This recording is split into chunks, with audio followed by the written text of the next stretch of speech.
cut that out. Maybe this filming isn't such a great idea. Censored.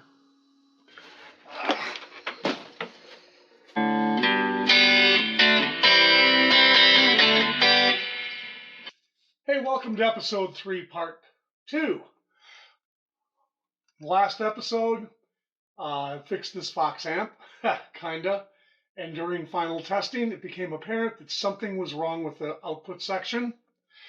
And when we last left, it looked like this bottom circuit board that has the power tubes, the sockets for the two EL84s. I see little tiny balls of solder on there, which leads me to believe it probably overheated and is causing a bad connection in the tube sockets. We already fixed the bad connection where the input jack was broken off the board, and there were a couple of other suspect joints that were not properly wave soldered from the factory. When I pulled the output tubes out of this, I noticed there was black tape around one of them. Now I know why. Somebody got it kind of into position and then used friction to push that tube down hard on the socket so it maintained its connection. There were also 3 screws missing from the tube retainers. More than likely, when the person tried putting them in, the amp quit working properly, so they just left the screws out. An interesting way to repair an amp, but we're going to try to make it a little bit more permanent. First, I have to remove this bottom circuit board. This is strictly held in place by those little plastic retainers to squeeze off. Unlike the top, there's nothing to undo except the plastic retainers. So hopefully we can get the circuit board out of here pretty quickly. There are a lot of wires going to it. I think, once again, maybe the reverb wire has to come out. There's the little reverb transformer right there. We'll see. I don't disconnect anything I don't have to, though, because it's one more thing for my old mind to forget to reconnect. So let's pop the circuit board. Again, I grab these one at a time. Don't want to put too much pressure on the board, but you need to have some pressure on it to get them to release. Use my little duck-billed pliers that I'm so fond of here. Nice. So far, so good. They're coming out.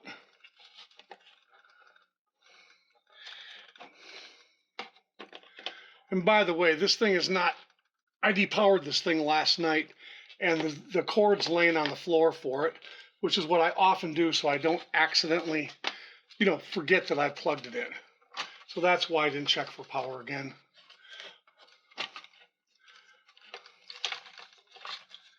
Okay, here we go. So we've got that loose, and I'm going to pull up my glasses so I can see close very well. And,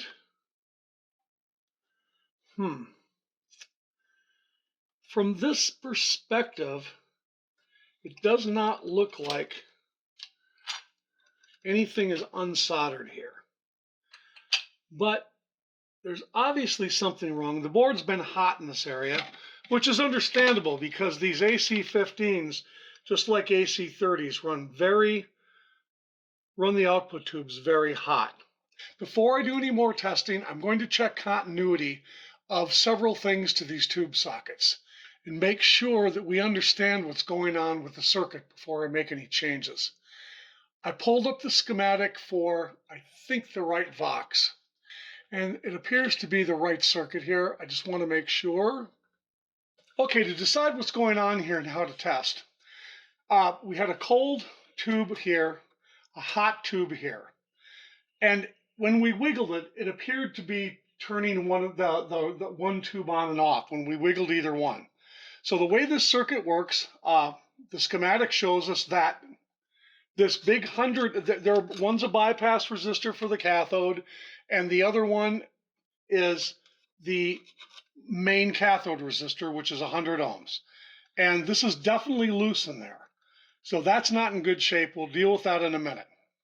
Now, the other thing we have to worry about is the screen resistors. That resistor and that resistor are screen resistors. If one of those is bad, the tube generally won't conduct. Now they share the cathode resistor, so that should not be a problem with one working and one not working, but it may cause that large hum cutting in and out because this is bypassed with a 47 ohm resistor and this bypass capacitor right here, which is probably, it's a 220 in this case, which is an unusual size, but it's how they designed this amp. It's has a partially bypassed cathode.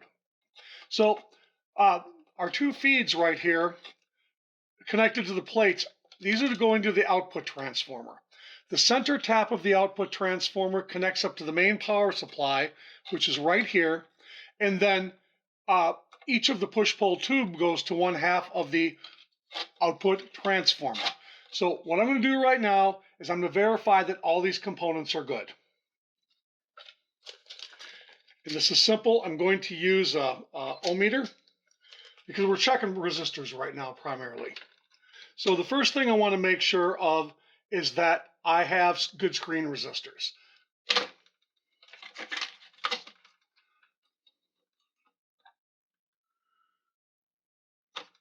99 ohms, that one looks good. And 98 ohms, so we don't have a problem with the screen resistors. The next thing I want to do is check the,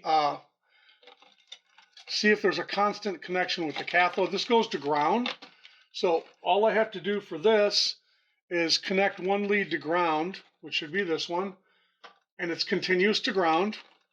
And then we're going to touch this other side and wiggle this and see if it makes a difference. I'm going to grab this and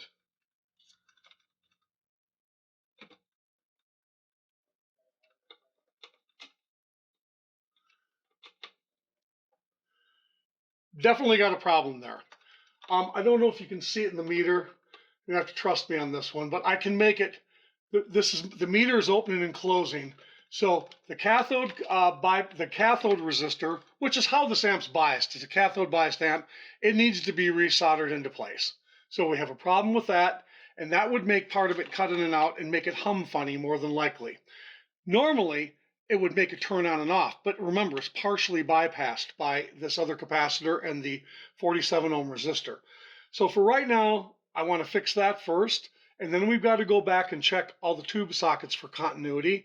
And I think probably the best approach to this one is just to resolder them all. Sometimes it's fun to take things down to the root cause, absolutely, but we already have found a big problem. It's a lot faster at this time just to solder everything. It doesn't take that long to get this board out. We'll solder it up, we'll check it thoroughly and see what happens. And while I'm in here, I'll check the tension of the 9-pin output tube sockets. First, let's solder this resistor back in. And this is like just a wear and tear thing. When you put these tube amps with all their heat in circuit boards, sometimes you have a tendency to have problems like this. And I don't exactly see any other components loose for sure. And the primary ones I'm worried about, the components test good. So we're going to, I'm going to just take and solder this thing back together again. And we'll probably put it partially together, run it, and see how we do. For this, I'm going to use my giant antique, like 1965 Wen soldering iron. It's matte, it's super hot, it's super fast, and I'm dealing with some large metal pieces on this resistor that I want to get really hot as fast as I can without hurting the circuit board.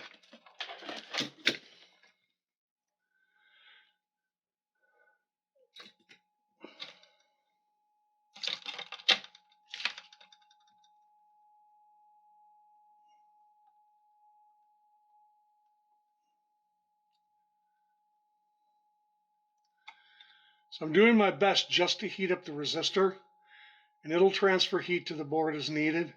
I'm letting solder flow through the board. Nice. I'll show you the solder joint in a minute. I don't want to move it till it's cooled. We'll do the bottom here.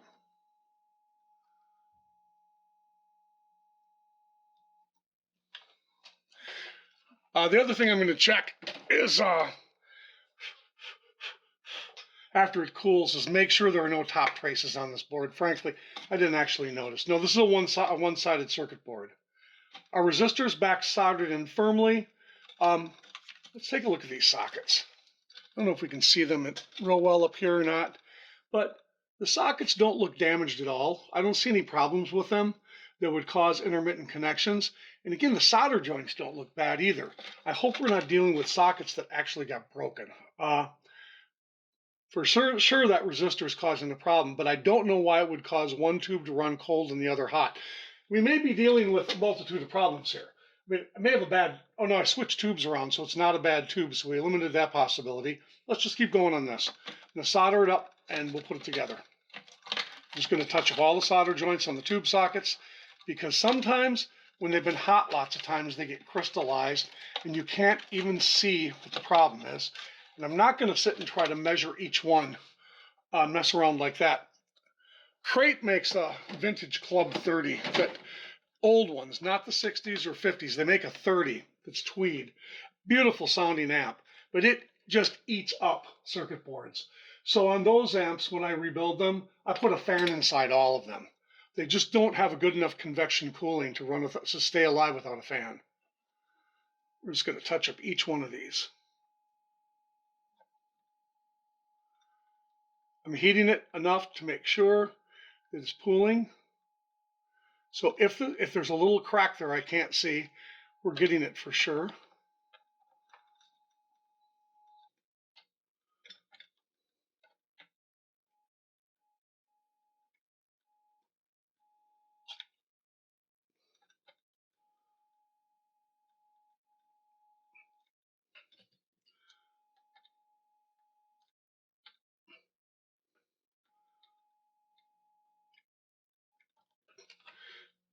Okay, we've touched up all the solder joints on the sockets, and I'm just checking for other components that may have broken loose over here. That resistor, I still don't like the way it's soldered. I'm gonna lay a little bit more solder in this thing.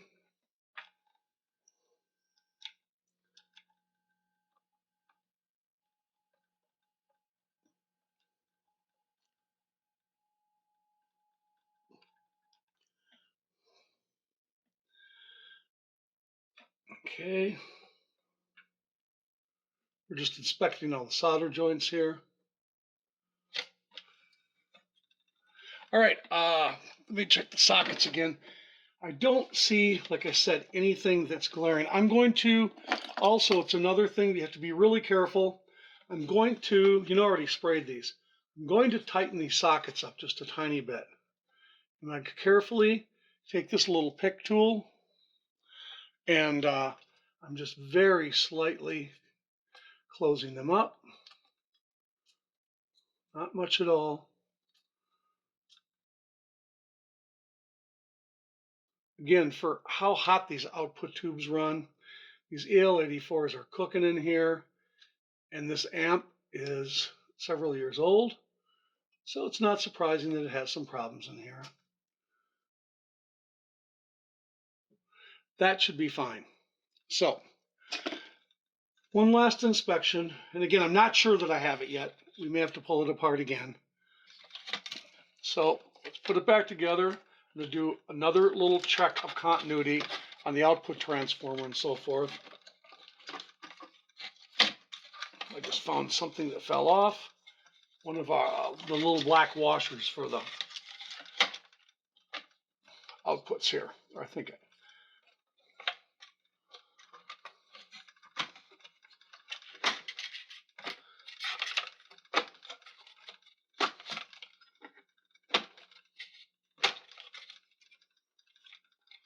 okay.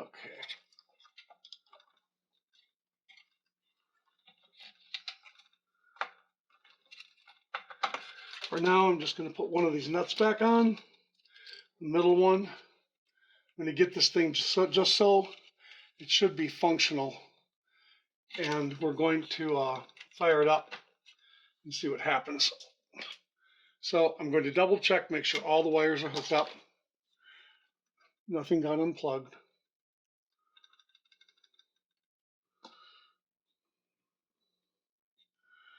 Yeah, it looks like we're in good shape under here. Okay, good.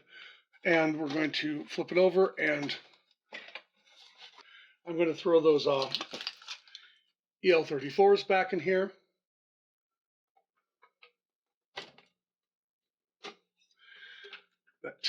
I'm getting rid of the tape because there's no reason in the world, if this is fixed correctly, that we should have to have tape there.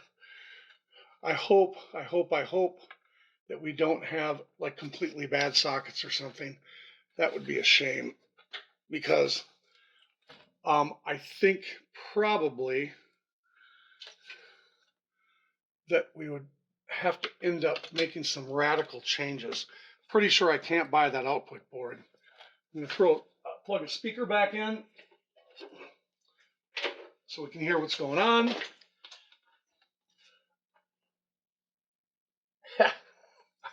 Getting old, I have to remember which one's the speaker jack here.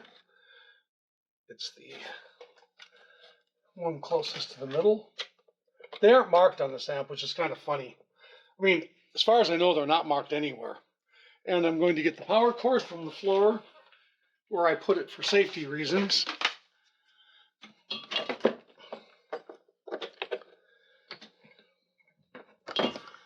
Plug into my top outlet. Power on. After it warms up a little bit, we will take it out of standby. So one of the things this shows is that even if you have one to fix with the primary problem, you can't ever make an assumption that there's not something else wrong with it. And we would never have discovered this if I had just fixed the jack and put it back together without doing some more testing. When I'm done, when I think I'm done fixing an amplifier or other electronics, the last thing that I do is I have a rubber mallet, and in one way or another, I use this usually, we bump test the amplifier and make sure that, particularly combo amps, because they get vibrated from the speaker, we have to make sure it works reliably while it's being vibrated.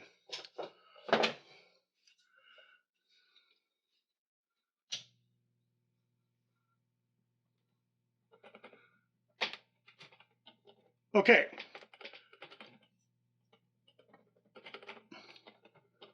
We got rid of the variable problem, it looks like. A little bit of crackling is normal. I'm just moving the tubes in the socket. So it's humming a little louder than I would like it to, but I don't know if this is a noisy amp by nature or not. Now that I think the sockets are making contact, we're going to swap the tubes and see what happens.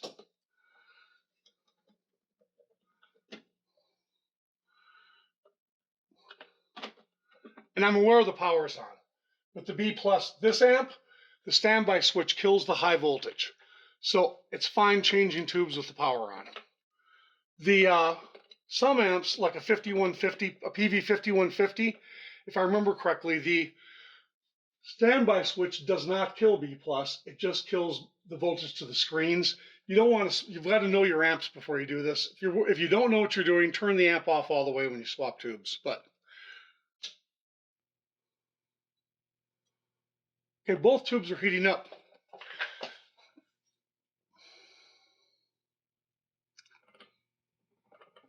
There's absolutely no funny noises. They're both hot. But I'm not satisfied till I can make absolutely sure this is going to be good under all conditions.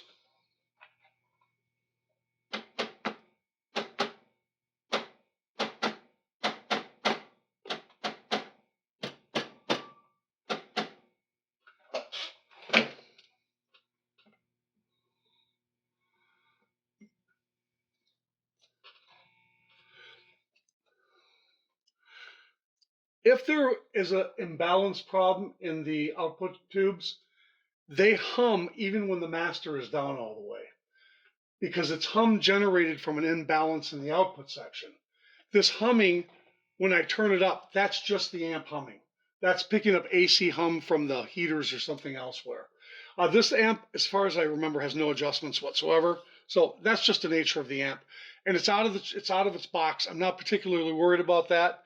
I just have to make absolutely sure I've fixed this problem with the output tubes.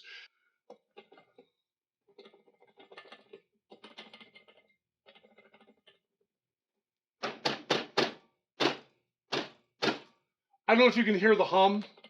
That's what I'm listening for, but it's in a It's in a speaker that's behind the mic, so sure looks good so far. I'm gonna grab a guitar here.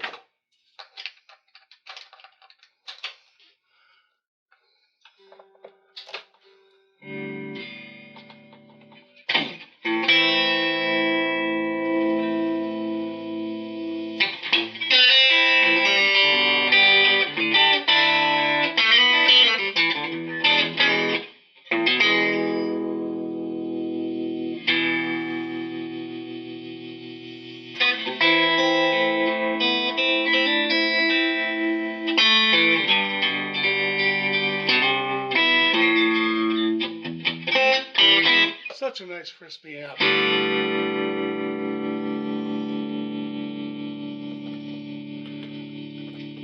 think we got it, guys.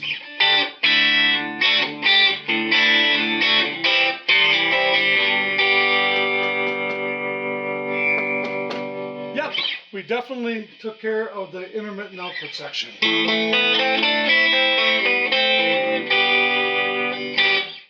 Let's check the temperature of those tubes. We kind of hope that they're pretty even. And understanding that these are biased equally by nature, they're cathode biased. If they're not even, it's a function of the tubes being unbalanced. And if they're too bad, we'll put a new set of tubes in it.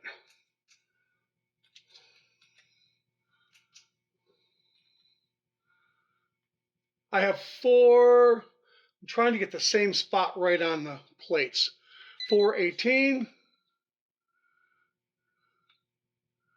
422. They're balanced very well still. The amp sounds good. When it wasn't intermittent, we already proved it's putting out the right wattage. It seems stable now. So we fixed an input jack. We found a problem in the output section. At least the cathode resistor was flopping all over the place. Quite possibly, judging from them having this tube taped in there, I think we probably had some solder joint problems with the output tube sockets. We fixed those. We're going to put it together and test it one more time and bang it around a little bit, and we'll see how it works. So just to show, before I put it together, I'm going to discharge it. And I'm going to grab the center tap of the output transformer, which is the highest voltage in the whole amp, and look at, after just a few minutes, all by itself, the voltage has dropped down to a little over 4 volts. And that's what we often see in modern amps. They don't hold high voltage, but never assume, because it hurts. I'm going to drain it anyway, because it's really fun playing with this. All these years I've worked on amps, and I've always just used jumper leads and a resistor. Now I built this little thing with a 1K resistor. What fun. Now we hit that thing, and you can see that it's taking it down into the millivolt range right away. Even if I disconnect it, it'll rebound a bit. Remember, that's just a characteristic. But it's not even making it back up to a volt. So we now know our capacitors are drained. And again, looking at this amp schematic, if that mainline filter is drained, the whole amp is drained enough that we're not going to get a shock. It's something that if you're not sure what you're doing, you may want to check the schematic. Make sure you know you're actually draining all of the circuits when you do this. So normally I check capacitors, but this is very difficult to do in a circuit board amp. And these kind of capacitors, these aluminums, almost always when they go bad, they start to bubble. None of these capacitors are bubbled at all. They all look like they're in pretty good shape. However, I just discovered something else. This is why we keep checking it and checking it.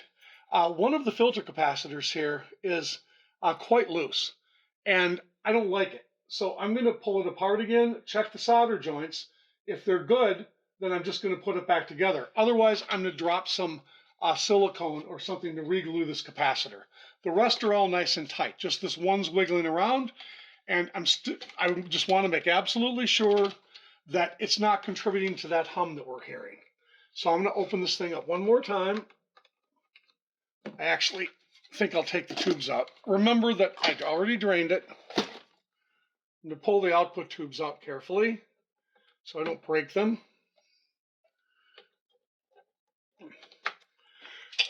I hate breaking tubes and giving them away for free, because now they're pretty expensive. They were cheap at one time, but like everything else, the prices are kind of going up.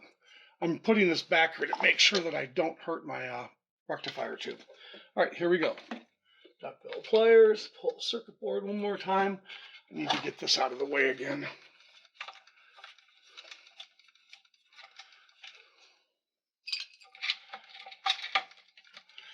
If you're going to service amps, realize this is par for the course. Sometimes we get lucky and the repairs are simple and straightforward. But a lot of times when we're working on amplifiers that are old, we find multiple problems. There's more to it than that. And by the way, I'm not talking about this being true of this amplifier at all, but sometimes there are a whole bunch of problems people know about, but they bring them to you and just tell you about the obvious one and kind of let you discover the rest on your own. I don't think that happened here, but which capacitor was loose?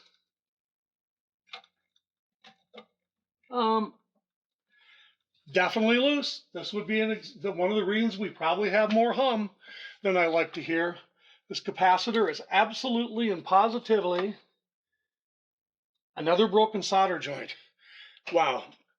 Tell you what, I'm using my smaller gun for this because it's a tiny pin, but the day that this thing was built in jolly old England, I think it must have been free ale day at the pub during lunch, because whoever took this board out of the wave solder, like we said, we already found on the main board some repairs.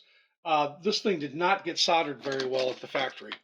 Although here I'm whining about it, and it's probably, I don't know what year this one is, but it's probably 20 years old maybe, so I really should just be quiet. I'm happy we noticed that. But again, it's not luck. It's that we keep checking and checking and checking till we get everything right.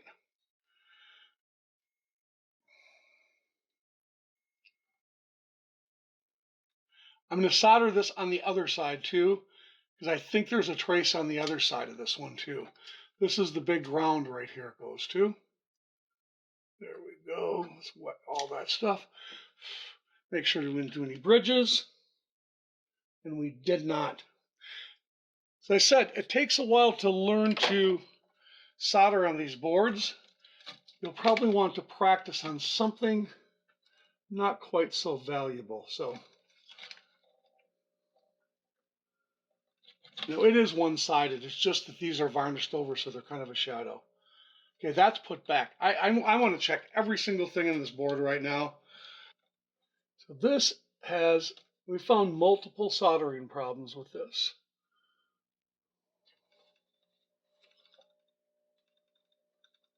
Sometimes, like with some solid-state bass amps that run hot, on the solid states, you often can't run them and test them like we can the tube amp, because you have to pull everything out of the way.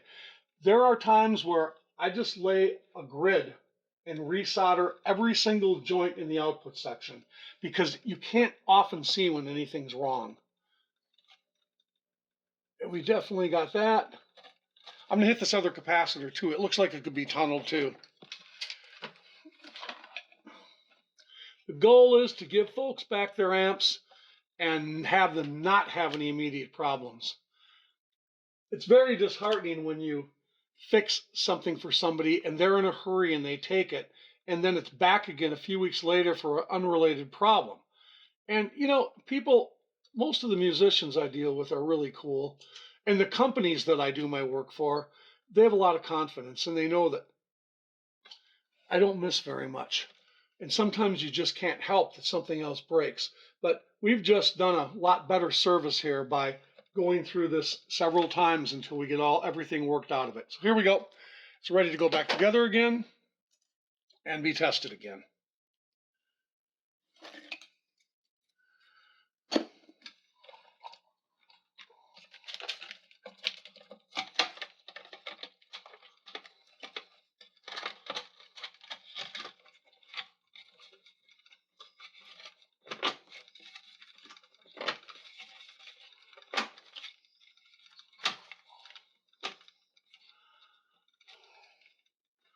While I have this other board out, I'm going to throw some Gorilla Glue or silicone, whichever. I've got to see what I have here right now. I usually use Gorilla Glue. It's made to use with water, but just the humidity from the air. The other thing I like using is this goop. This is non-conductive, but I think it might be a little dried up, so we'll see. Yeah, I don't want to mess with that right now. So I'm going to put a couple drops of this on the base of that capacitor to keep it from moving around. There we go. Yeah, plus this stuff smells so great. Ha, I'm just kidding.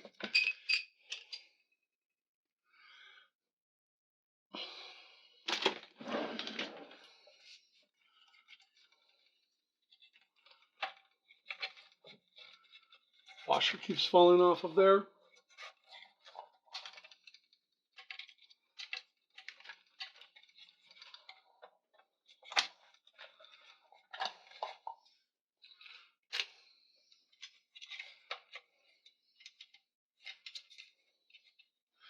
Okay, this is assembled well enough to run it through a test again. Everything's put back. I'm going to support these on the bottom. I do not like how flexible this circuit board is plugging these tubes in. Very unnerving.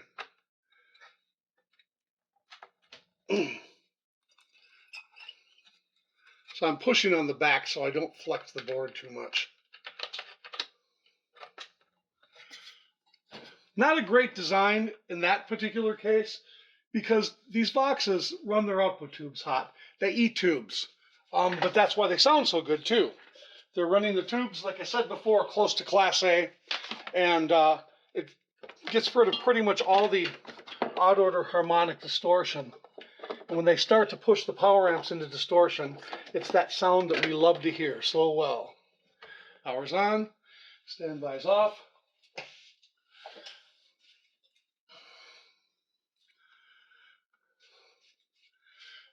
We have to wait for the rectifier tube to warm up.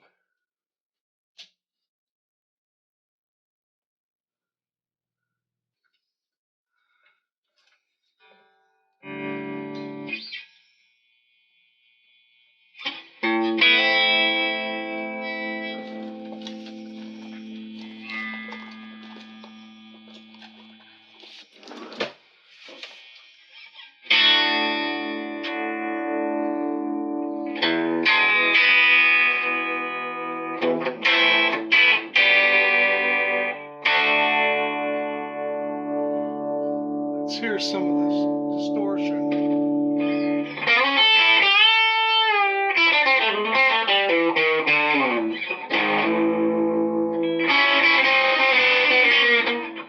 Nice.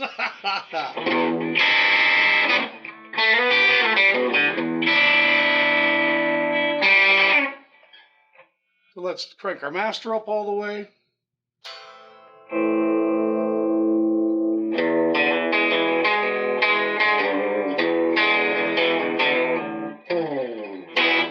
Sounds good.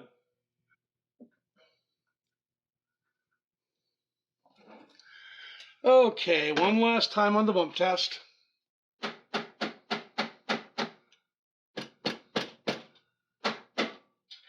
We'll put it all back together and test it one more time and see how she works. So we're drained. We're in good shape. I'm going to hit these. There are 3 pots that are making noise. I'm only going to hit those 3. And there are little vent holes which allow a tiny bit of cleaner to get inside.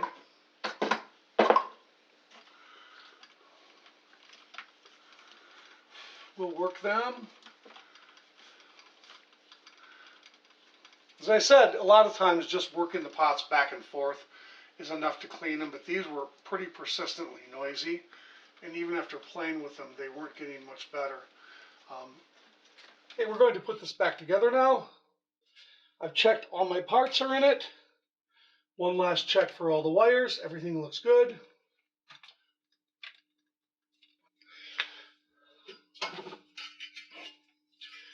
This tube guard was missing 3 screws, when I took it apart.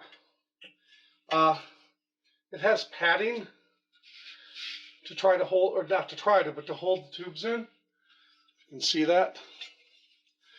I need to go find some screws.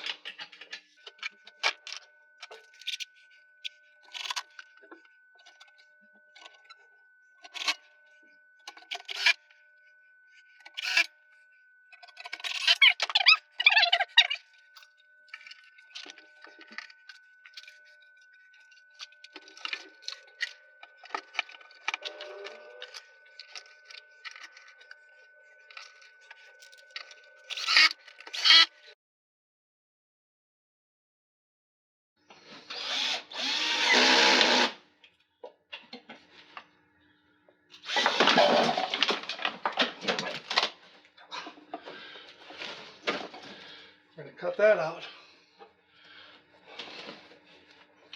Maybe this filming isn't such a great idea.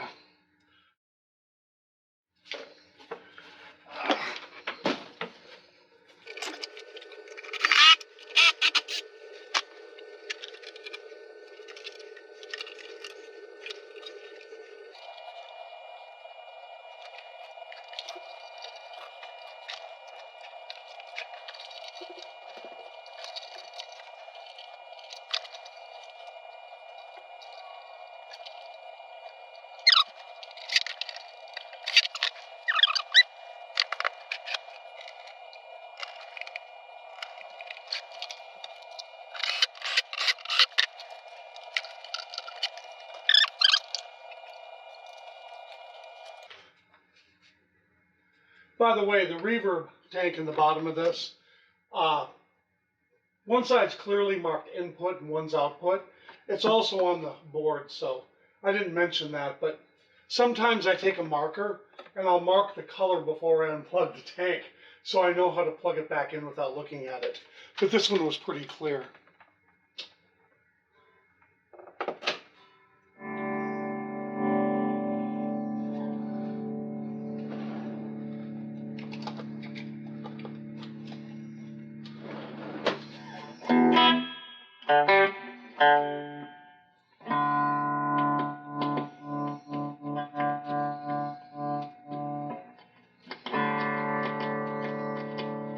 We'll also let our customer know that after spraying these pots, if they sit overnight, they may get dust, like the dust of the dirt, back in them, and they just have to work them.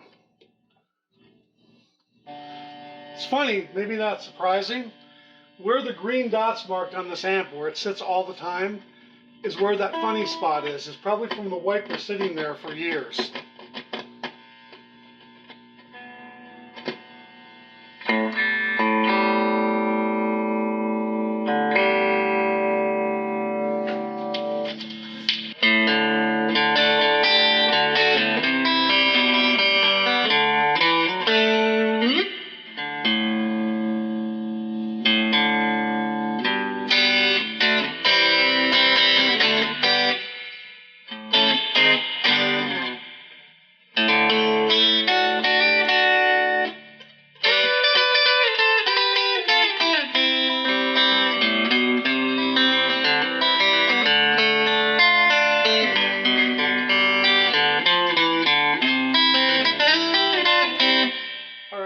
Out of tune guitar, but we made the point. I'm going to kill the reverb so I don't make that happen.